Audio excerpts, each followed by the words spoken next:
Hello student, welcome to success sign.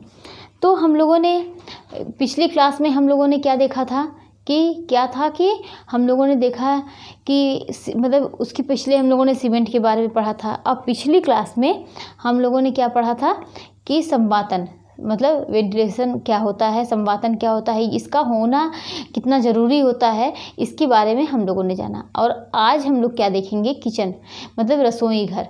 रसोई घर के बारे में हम लोग जानेंगे। तो रसोई घर के बारे में देखते हैं। ये क्या है, रसोई घर क्या है? यहाँ पर क्या होती है, पाक क्रिया मतलब खाना बनाने की क्रिया संपादित की जाती है। पाक, ऐसा घर जहाँ पर पाक क्रिया संपादित की जाए, पाक क्रिया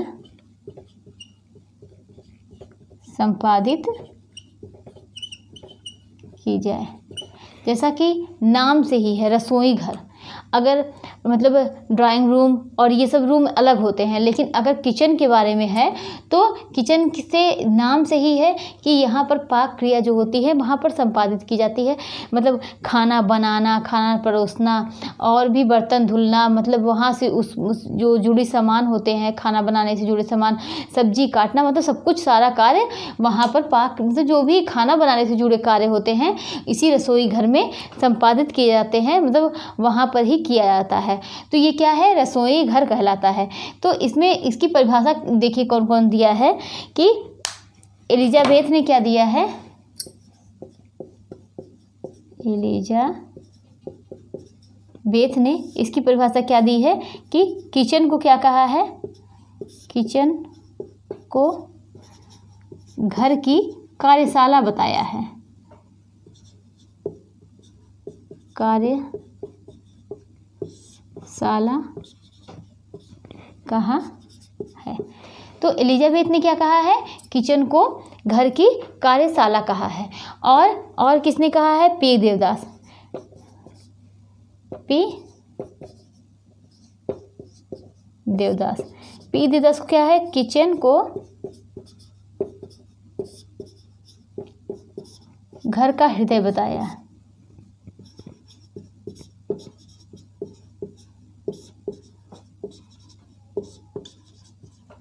ठीक, तो रसोई घर क्या है, ये रसोई घर जो होती है इसमें यहाँ पर पाक क्रिया संपादित की जाती है। और एलिजाबेथ ने इसे क्या कहा है, किचन को घर की कार्यशाला कहा है।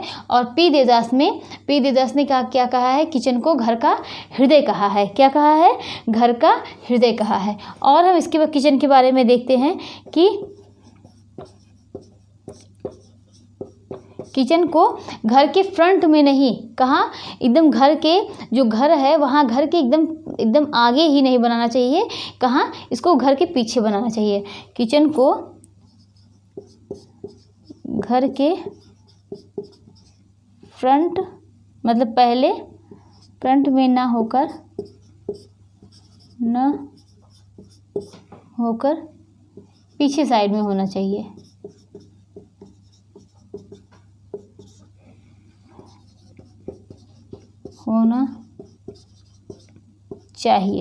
और क्या, किचन जो होता है यह खाने के कक्ष के पास समीप होना चाहिए, खाने के कक्ष या बैठक के पास होना चाहिए। और किचन जो होता है ये कहाँ, किसके पास नहीं होना चाहिए, शयन कक्ष के पास नहीं होना चाहिए। कहाँ, शयन कक्ष के पास नहीं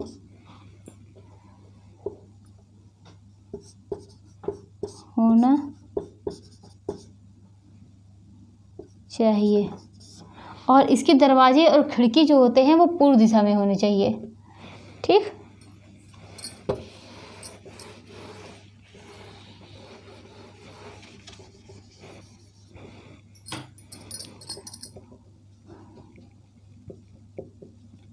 दरवाजे और खिड़की पूर्व दिशा में होने चाहिए। तो हमने क्या देखा कि किचन जो होता है कि किचन जो होता है, किचन को कहाँ, घर मतलब किचन कहाँ पर होना चाहिए, घर के फ्रंट में ना होकर घर के पीछे होना चाहिए। कहाँ होना चाहिए, घर के पीछे साइड में होना चाहिए। और यह खाने के कक्ष के पास होना चाहिए। क्यों खाने के कक्ष के पास होना चाहिए, क्योंकि हम खाना बना रहे हैं और अगर मतलब शयन कक्ष पास में है, ठीक, और स्टडी रूम है तो पढ़ाई का रूम ये है, ये सब चीज़ें पास में है। और क्या है, खाने का कक्ष बहुत दूर है, तो क्या है, बार बार खाना बनाकर वहाँ पर ले जाने में काफ़ी दिक्कतें आएंगी। तो इसीलिए खाने का कक्ष कहाँ होना चाहिए, किचन के रसोई घर के पास होना चाहिए। फिर शयन कक्ष के पास क्यों नहीं होना चाहिए, क्योंकि आप खाना बना रहे हैं, कोई सो रहा है, मान लीजिए कोई व्यक्ति बीमार ही है और वो आराम कर रहा हो और आप किचन में बर्तन धुल रहे हैं, काम कर रहे हैं, सब्जी छौंक रहे हैं, उससे उसको दिक्कतें आएंगी। तो इसीलिए क्या है कि शयन कक्ष के पास में किचन नहीं होना चाहिए। और दरवाजे और खिड़की कहाँ होने चाहिए, पूर्व दिशा में होने चाहिए। कहाँ, दरवाजे और खिड़कियाँ, जिससे कि क्या हो सके, वेंटिलेशन जो होता है वह अच्छा हो सके, जिससे वेंटिलेशन जो वो अच्छा हो सके, वेंटिलेशन अच्छा हो, ठीक। और ये क्या है, और उसके बाद क्या हम देखेंगे कि एक आदर्श किचन का कितना नाप होना चाहिए, आदर्श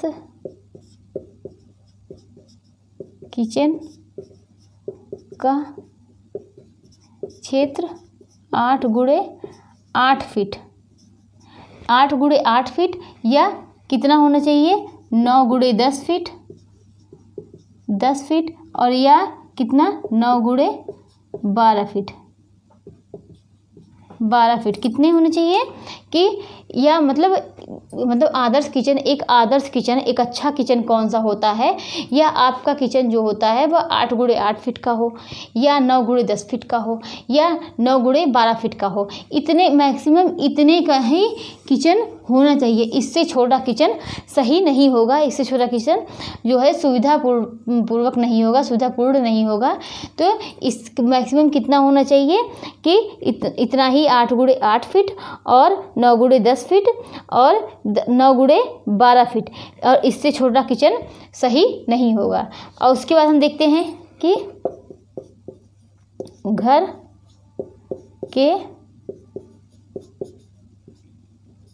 किचन का फर्श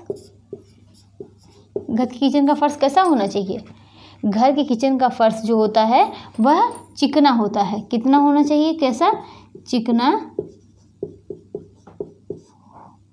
होता है या होना चाहिए।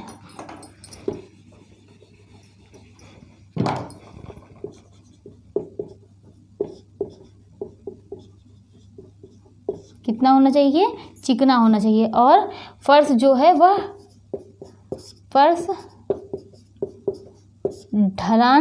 फर्श की ढलान जो होती है वो सही दिशा में हो,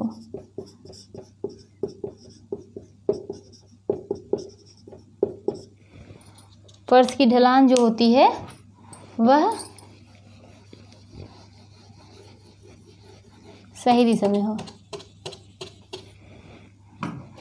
उसके बाद क्या है कि दीवार पर ऑयल पेंट होना चाहिए।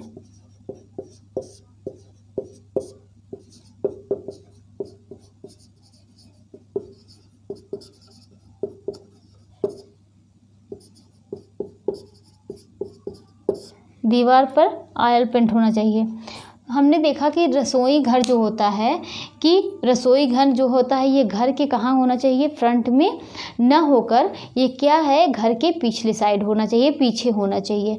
और खाने के कक्ष के पास होना चाहिए किचन, नहीं, हाँ, कहाँ होना चाहिए, खाने के कक्ष के पास किचन या रसोई घर खाने के कक्ष के पास होना चाहिए।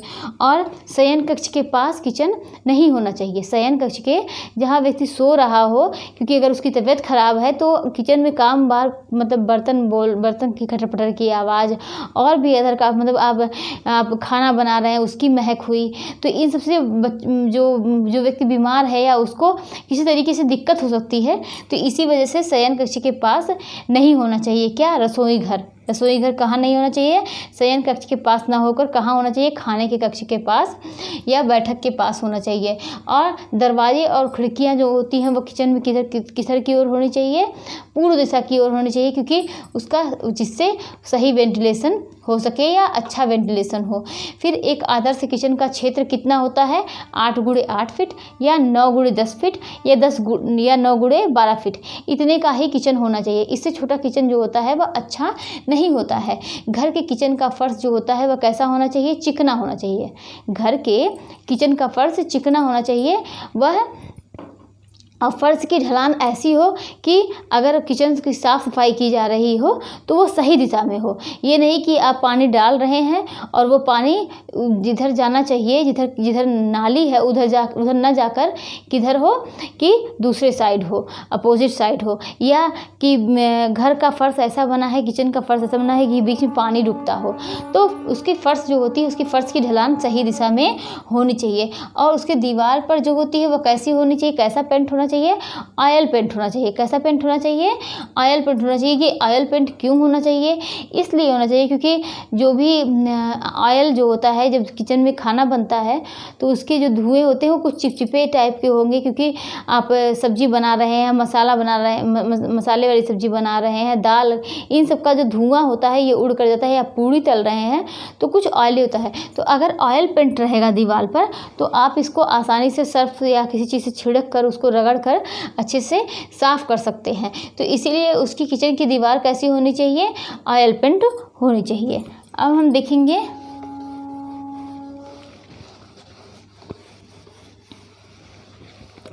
कि जो मतलब दीवार पर क्या होती है, दीवार पर टाइल्स या मोज़ेक लगा हो।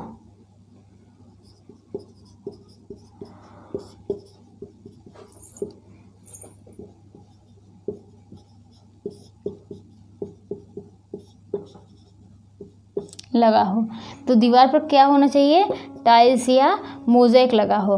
और क्या देखेंगे कि सिंक जो होती है, सिंक स्टील की हो, सीमेंट की हो, लेकिन ये स्टील की ज़्यादा सुविधाजनक होती है। सिंक स्टील की हो, स्टील की होनी चाहिए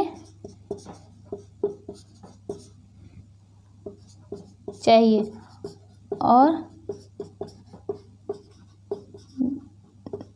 नॉर्मल सिंक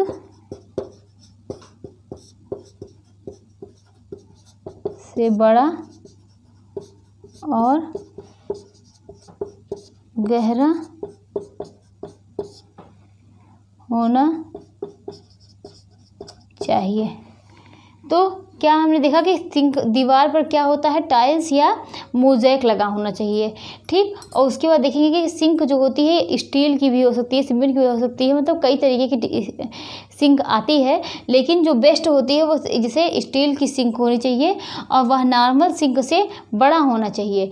क्यों, क्योंकि आप उसमें बर्तन धुल रहे हैं, उसमें थोड़ा सा गहराई होनी चाहिए, किसमें कि नॉर्मल सिंक से बड़ा हो और उसमें गहराई हो, जिससे क्या होता है कि जिससे बर्तन आसानी से धुला जा सके, बर्तन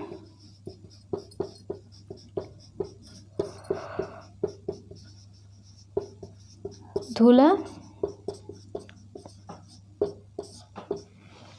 और क्या होता है रसोई घर में वेंटिलेशन के लिए पारगामी संवातन का उपयोग होना चाहिए। पारगामी संवातन, तो क्या वेंटिलेशन के लिए क्या होगा, पारगामी संवातन का उपयोग होना चाहिए, पारगामी संवातन का। या उसमें क्या होता है, एग्जॉस्ट फैन लगा हो और एग्जॉस्ट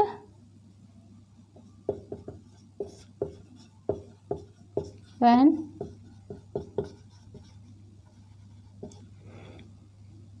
पारगामी संवातन का उपयोग होना चाहिए। और इसे जिसे क्या कहते हैं, क्रॉस वेंटिलेशन बोलते हैं। अब उसके बाद देखेंगे कि रसोई घर में क्या होता है, काउंटर बने होते हैं, प्लेटफॉर्म बने होते हैं। जो प्लेटफॉर्म बने होते हैं, क्या बनता है, जो जिसको रैक बोलते हैं, प्लेटफॉर्म बने होते हैं। ये कैसा होना चाहिए, इसको देखते हैं।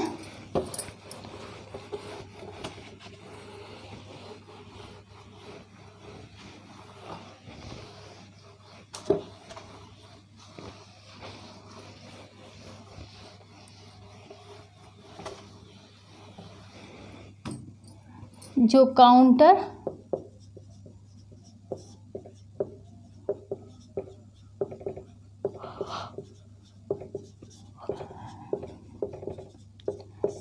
प्लेटफॉर्म की ऊंचाई कितनी होनी चाहिए, 2.5 से 3 फीट होनी चाहिए। कितनी होनी चाहिए, 2.5 से 3 फीट होनी चाहिए। जो काउंटर प्लेटफॉर्म होती है उसकी ऊंचाई कितनी होनी चाहिए, 2.5 से 3 फीट होनी चाहिए, जिससे आराम से कार्य को किया जा सके। और उसके बाद क्या है, उसकी चौड़ाई कितनी होनी चाहिए, चौड़ाई कितनी चाहिए, 2 से 2.5 फीट। और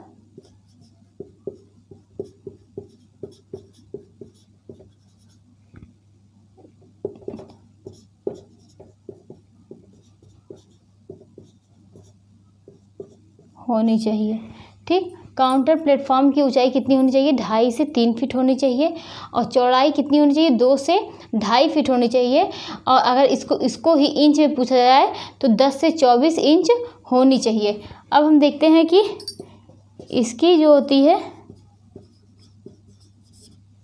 इसकी लंबाई यानी काउंटर की लंबाई कितनी होनी चाहिए, काउंटर की लंबाई 6 से 7 फीट होनी चाहिए। कितनी होनी चाहिए, 6 से 7 फीट होनी चाहिए। और किचन के जो प्लेटफॉर्म होते हैं, प्लेटफॉर्म पर ग्रेनाइट पत्थर या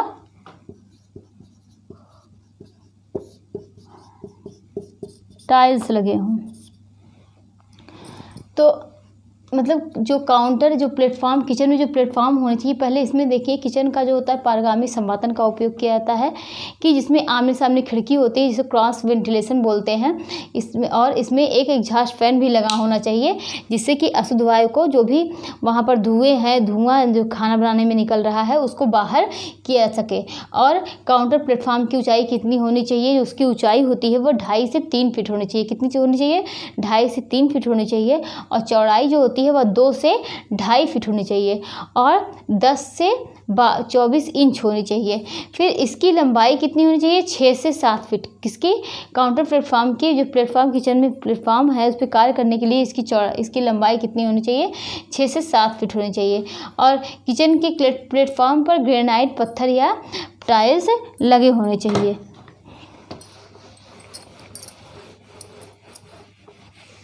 और इसमें क्या देखेंगे,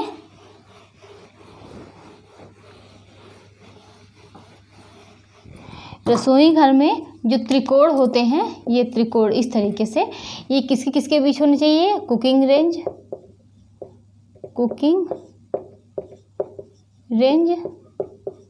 सिंक और रेफ्रिजरेटर होने चाहिए।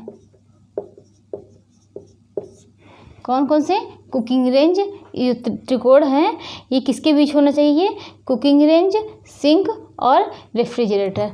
कुकिंग रेंज, सिंक और रेफ्रिजरेटर, ये 3 के बीच में होना चाहिए। क्या होना चाहिए कि जो त्रिकोण है, यहाँ से क्वेश्चन बन सकता है, यहाँ से क्वेश्चन बनते हैं, ठीक। अब हम देखेंगे कि रसोई घर के प्रकार।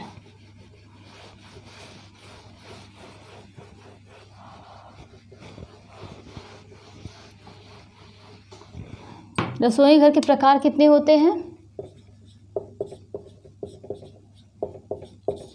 रसोई घर के प्रकार मुख्य कितने हैं, 2 हैं। कौन कौन से, एक पहला क्या है कि परंपरागत रसोई घर। क्या है, परंपरागत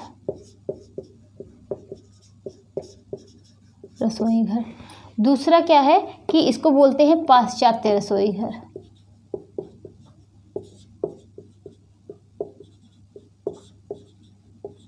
पहला क्या है, परंपरागत रसोई घर, और दूसरा पाश्चात्य रसोई घर। परंपरागत रसोई घर क्या होती है, इसे देसी रसोई घर भी बोलते हैं। क्या बोलते हैं, देसी रसोई घर। इसमें क्या होता है कि इसमें सारे कार्य कैसे होते हैं, बैठ कर किए जाते हैं।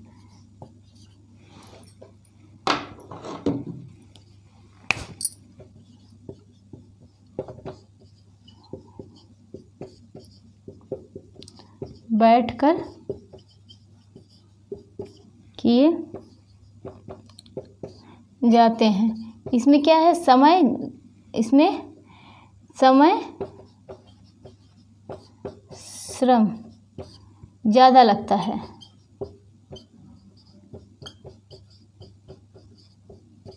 और क्या है कि वर्तमान में इसका प्रचलन कम है।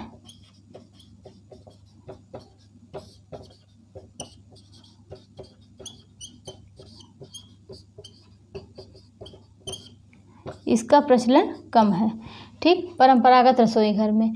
और पाश्चात्य रसोई घर हम देखते हैं कि पाश्चात्य रसोई घर के कई प्रकार होते हैं। इसके प्रकार के बारे में देखेंगे कि, लेकिन पाश्चात्य रसोई घर, पहले इसको देखेंगे। पाश्चात्य रसोई घर क्या होता है, ये सुविधाजनक होती है, सुविधाजनक, समय कम, समय श्रम कम होता है, और यह सबसे ज़्यादा लोकप्रिय है क्योंकि इसमें समय और श्रम कम लग रहा है और ये सुविधाजनक है, सबसे ज़्यादा लोकप्रिय है। और ये क्या, ये रसोई घर, इसमें जगह ज़्यादा लगती है, इसको बनवाने में ज़्यादा लगती है, और इसमें जो होती है कम जगह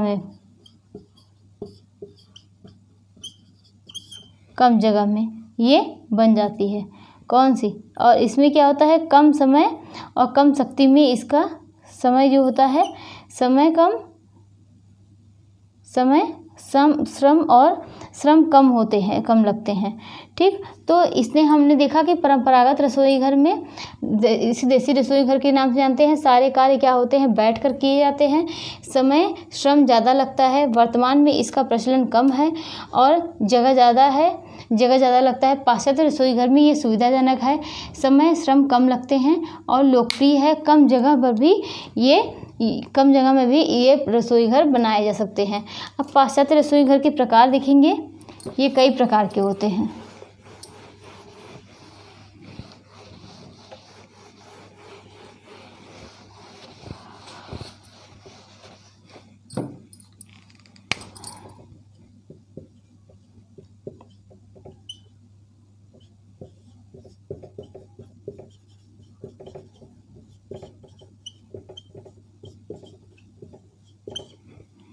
कौन कौन से हैं, एक दीवार वाला,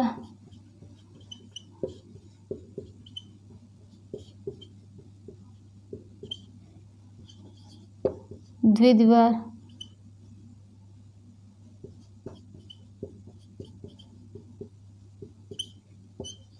और क्या है कि एल आकार, यू आकार, और क्या है कि द्वीप, प्रायद्वीप। ये इतने प्रकार के पाश्चात्य रसोई घर के ये प्रकार हैं। कौन कौन से, एक दीवार वाला, द्विदीवार वाला, और क्या है कि एल आकार, यू आकार, द्वीप, प्रायद्वीप। ये कई प्रकार के रसोई घर हैं।